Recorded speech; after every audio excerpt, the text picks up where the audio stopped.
বিড়ালকে ভালোবাসবেন।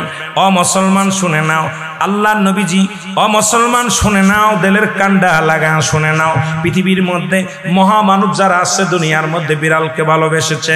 এই বিড়াল একটা গৃহপালিত পশুর মধ্যে পড়ে যায়, এটা এত প্রভুভক্ত হয়, এত মুসলমান শুনে নাও, বিড়ালটাকে অত্যন্ত মায়া করবেন। বিড়ালটা যদি দোয়া করেন, বিড়ালটাকে বিনা কারণে কোনো বিষ দিয়ে মারবেন না, কোনো কিছু দিয়ে মারবেন না।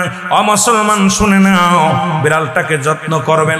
বিড়াল যদি অভিশাপ করে, বিলাই যেটা বলা হয়, অভিশাপ করলে সঙ্গে সঙ্গে আমার আল্লাহ কবুল করে নাই। বিড়ালের অভিশাপে মানুষ ফকির হয়ে যায়, বিড়ালের অভিশাপে মানুষগুলো ধ্বংস হয়ে যায়, বিড়ালের অভিশাপে দুনিয়ার সংসারের মধ্যে অশান্তি লেগে যায়।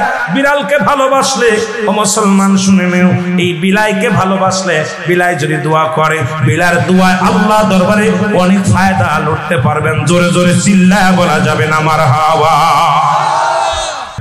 এখানেও নবী বিড়ালকে ভালোবাসতেন।